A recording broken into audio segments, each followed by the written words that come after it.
Welcome back to the channel nursing aspirant.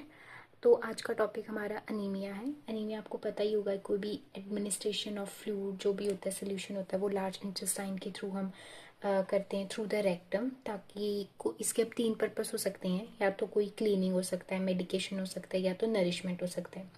तो आज हम अनीमिया के बारे में करेंगे, थोड़ा सा डिस्कस करेंगे। वैसे तो ये नॉर्सेट के हिसाब से इम्पॉर्टेंट नहीं है, लेकिन जो छोटे मोटे कॉम्पिटिटिव एग्ज़ाम्स होते हैं उसमें ये टॉपिक ज़रूर आता है। तो एनीमिया को हम क्लस्टर के नाम से भी जाना जाता है। आपको एक क्वेश्चन आ सकता है कि इतना इतना क्लस्टर दिया है तो उसको वो किस टाइप का है ना। तो आपको इस ऐसे भी नाम आ सकता है। तो अनीमिया बेसिकली 2 टाइप के होते हैं। आपको दिख ही रहा होगा, इवैक्वेंट और रिटेन्ड।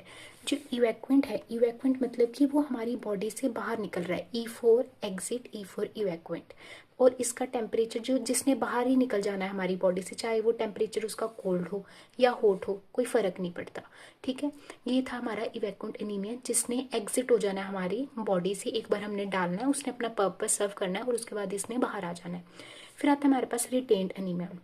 रिटेन नाम से ही आपको पता लग रहा है कि हमारी बॉडी में रिटेन रहने वाला है, हमारी बॉडी में रहने वाला है।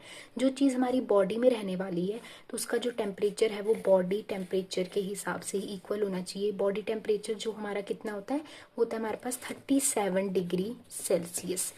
फिर आता है हमारे पास अब कुछ इसकी आगे की क्लासिफिकेशन है। जैसे इवैक्वेंट एनीमिया है, इसको हम मिस के नाम से जानेंगे। ये एक निमोनिक आपके लिए बनाया। मिस मतलब कि M for medicated evacuant enema, I for ice evacuant enema, S for simple evacuant enema. अब मैं आपको आगे इसके जो मेडिकेटेड एनीमिया है, जिसने बाहर निकल जाना है, इसका आगे निमोनिक है कि आप ओबीसी हो।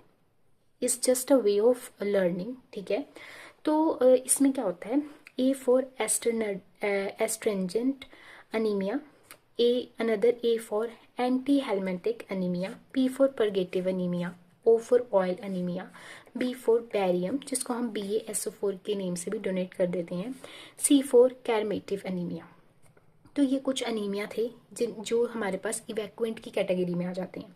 फिर आते हैं हमारे पास रिटेन, जो हमारी बॉडी में रहने वाले हैं, that gonna retain in a body, that is gonna stay in a body. इसको मैंने निमोनिक के नाम से बनाया है SNA से। अब S का मतलब स्टिमुलेंट, जो कोई भी स्टिमुलस वगैरह प्रोवाइड करता है, इसके बारे में मैं ब्रीफली डिस्कस करूंगी। N for nutritional, E for anaesthetic, S for sedative, E for emollient, RE मतलब रिटेन्ड अनीमिया। अब ये जो हमारे